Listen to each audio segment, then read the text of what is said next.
What did the lion say? Roar! Roar!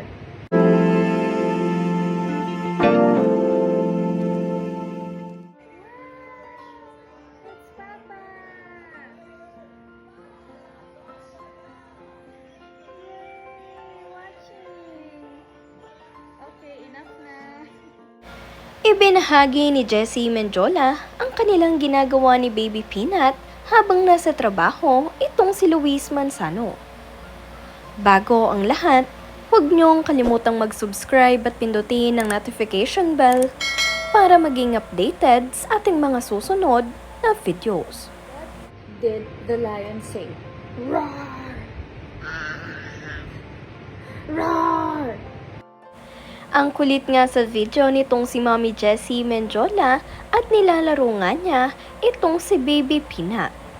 Nasa trabaho ng mga panahon na ito si Luis Manzano at hinahantay nila na ipalabas na ang Lucky Day.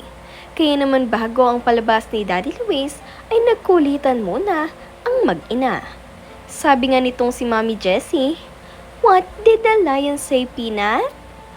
Roar! Sabi nitong si Mommy Jessie Mendiola at ginaya naman ni Baby Peanut. Ang cute-cute talaga ng magmami. Ibinahagi nga rin ngayong araw nitong si Jessie Mendiola ang kanyang ginagawa ngayong para ma-maintain ang kanyang kagandahan at kaseksihan. Bukod nga sa kanyang pag-workout ay syempre ay minemaintain din niya ang kanyang beauty. Narito nga siya at nandirito siya ngayon sa klinik ni Cathy Valencia.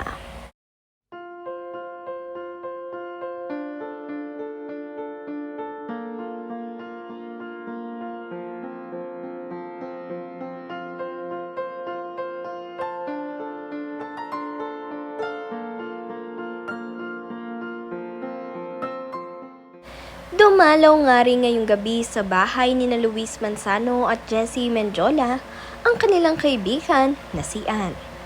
Kung saan masayang-masaya nga rin ito na nakabanding niya itong si Baby Peanut.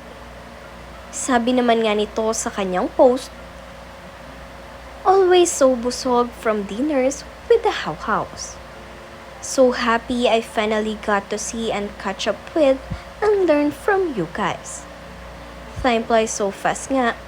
1 minute we were in SG and now we were celebrating so many milestones.